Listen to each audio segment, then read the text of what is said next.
I'm great. Shane, you wanted to go first. How are you feeling? How are you processing this? I mean, I think that I was drafted by an NHL franchise. I was drafted by a team with a lot of potential into a great city with a great fan base. And obviously, you want to go first. It's definitely something every guy wants to do going into the draft. But I couldn't be happier being in Seattle. Couldn't be happier with being a Kraken, and really excited about the future ahead in Seattle. Can you give you more motivation? Yeah, definitely gonna have a little chip on my shoulder from this for sure. Definitely like you said, a little more motivation. I've always been self-motivated, always been pushing myself internally, but it's definitely gonna give me a little more fire for sure. So you want to go first, that doesn't happen. You want to go second, that doesn't happen. What were you feeling as those first two picks went through? I think that sometimes teams take the best guy they feel to fit. They think that they take the best player available for their team. They think the best player that they think is going to fit their franchise. So at the end of the day, it's not my decision. It's not, obviously you want to be picked as high as possible, but it's not my choice. I'm not I can't really impact the pick from sitting there in the stands. So it was all right. Yeah, it was fine. Yeah. Had you prepared yourself for this kind of scenario? Had you gone through it and said, you know what, there's a chance that maybe Seattle's going to be the team that I end up going to for various reasons?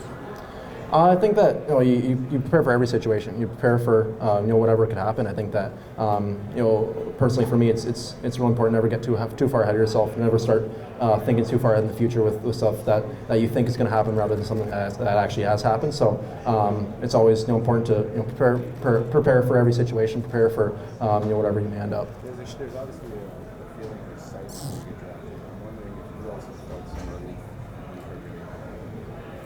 I wouldn't say that, no. I think that I got drafted in the NHL. I think that I achieved that lifelong goal of mine. I achieved that dream of being drafted and to an amazing team in Seattle and with a great future ahead. So I wouldn't really say there's relief. I would say just more excitement, more proud, and just honored to be drafted. Shane, you look at the setup that's going on there. You're going to have you and Matty Beniers as kind of the 1-2 there. Like, has that kind of hit you? But I mean, your swag gives a picture, but like, how much does that hit you to know like you and him are kind of where it's going to start? For sure, yeah. Obviously, like you said, to be part of that organization with, obviously Matty Beniers is going to be the focal point as well, and hopefully I can be part of that great franchise, a great future as well with the young talent coming up in the organization. So I think it's a great fit. I think I really fit in really well into Seattle's lineup, and hopefully next year I can make that jump to it. How much communication did you have with Seattle, if any, ahead of time, and how much do you know about what they're trying to do?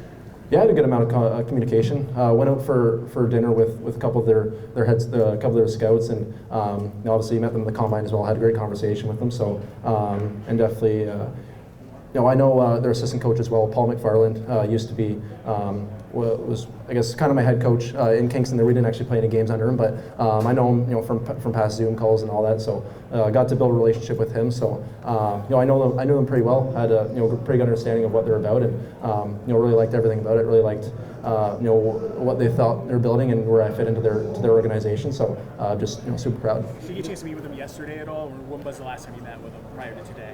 Last time I met with him was at the combine. Yeah, that was the last time I talked to him. So leading up to this, didn't really talk to anyone a whole lot. Shane, this has been a long process for you. Exceptional player status, pandemic, everything. Are you just glad that you're done this and you can just go play hockey? A little bit, yeah. I think that obviously is it's kind of nice to have it done. And I can focus on other things, development camp and learning how to and focusing on the training camp and getting prepared for training camp. But I also think I want to soak all this in. I want to soak in the draft experience. I'm fortunate enough to we're fortunate enough to actually have draft in person in like the last two years. So I had friends of mine who won that draft and weren't able to get drafted in person. So it is maybe a little bit of relief, but I think more so just trying to soak it all in, just trying to enjoy this experience because it's something that is going to happen again for me.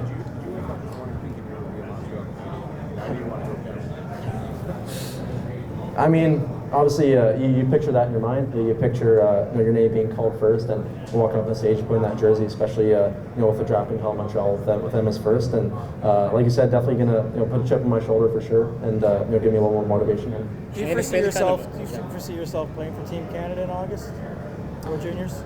I think it's still a decision that has to be made. I think that it's also a decision of Seattle and what they want to do with me. Obviously, it's really something that's hard to pass up. Anytime you can represent your country at the World Juniors is nonetheless, and it's a tournament that you dream of playing in as a kid and dream of represent your country. It's never something you can pass up too easily. So definitely gonna be a tough decision for me for sure. Might you see it as a training advantage going into the training camp in September? Like you'd be at the top of your game in August. For sure, yeah, 100%. Being able to play a number of games there against high level competition, and like I said, right before training camp, it was definitely give you a pretty good boost and pretty good be able to get your legs under you a little bit and get used to the pace of training camp. So that'll definitely be a benefit for sure. Shane, it's been kind of a screwy last couple of years with the pandemic, and your game probably maybe didn't get the showcase the way you would have liked it to.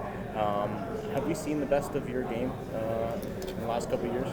Not even close. No. This year was nowhere near my best. I believe that I can be a lot better. I believe that I haven't reached even close to my potential, and I think that I got a lot of work to do. I think that I made a lot of mistakes this year, had some failures, and faced a lot of adversity with myself and my game. But I think that I'm still growing as a player. I'm still learning a lot about myself and learning a lot about my game, and how to be the best player I can be. So I think that's definitely something that I want to improve on for sure. Shane, is the disappointment of not being chosen first overall diminished somewhat by the fact that the Canadians pulled off two big moves to acquire a right shooting center in Kirby Dach? I think a little bit, yeah. I think that those trades maybe led them to not pick a centerman. Obviously, Kirby Dach being a high-end centerman and someone who's established himself as a high-end NHL player. So maybe that played a little bit of part. I wouldn't say it.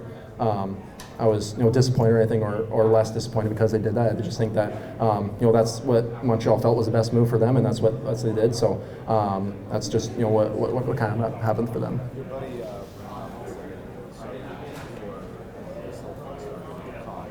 were you coming?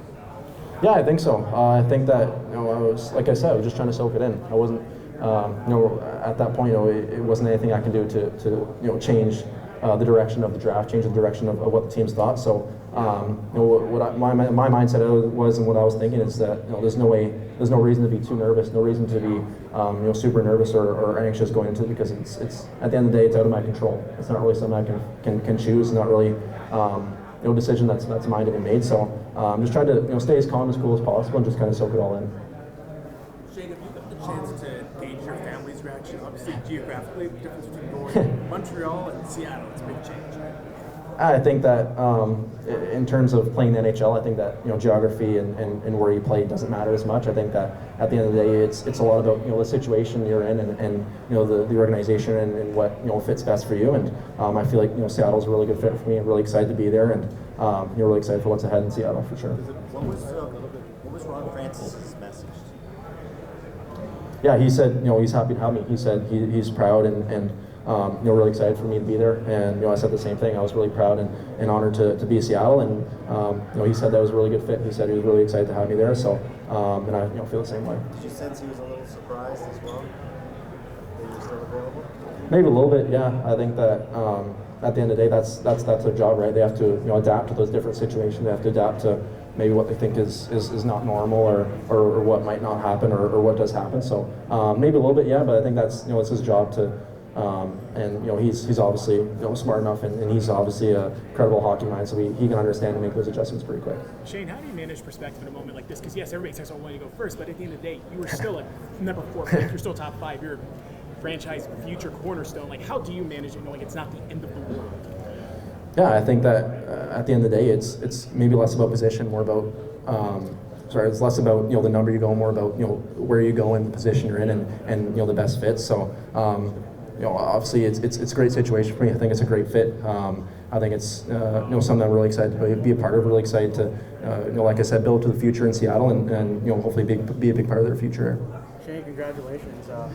Thank you. Just wanted to ask you about your development in Kingston and the impact that it's had to your journey into career, and headed off to here. Yeah, I love it in Kingston. Kingston, great city.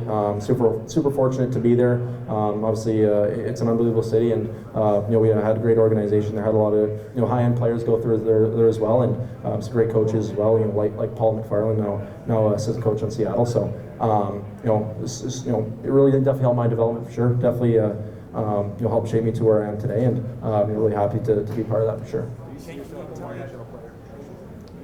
I do, yeah, I really do. I think that that's where I can be. I think that I definitely have a little work to do. I definitely have a lot of things I gotta work on my game, and obviously gotta understand the game a little more, and understand the pace and the physicality of the NHL. But I think that with all the work this offseason and learning from the high end coaches and other players on the team, I think I can get there. Shane, you got a couple Kingston teammates available in the draft. Can you give me a quick scouting report on Lunds and Edmonds? Yeah, Luds, he's a hardworking guy. One of the hardest working guys on the ice. He's always competing. His motor's always going, and he's also skilled. He can make plays. He can score goals, and he's a guy that you really like playing with. He's always going in the corners and going to battles. And then Eddie, he's obviously super skilled, super smart with the puck. He's so talented at making plays, in tight, and he can shoot the puck. He can score goals. So two guys I really love playing with this year. Seattle will pick them. That'd be nice. I would like that. Yeah. While you were waiting, was Dad trying to keep things a little light? It looks like you two were cracking a couple jokes there. Yeah, I think that we're just trying to stay, keep it light, just trying to stay in the moment as well. Obviously, no use getting too upset, no use getting too overwhelmed with what's going on, and just trying to keep it light. That's always been my dad. My dad's always try to keep it light with me, always trying to keep it fun, and so that's just kind of just trying to keep a smile on my face a little bit, and just trying to enjoy the moment there. Thanks, Shane. Thanks, guys.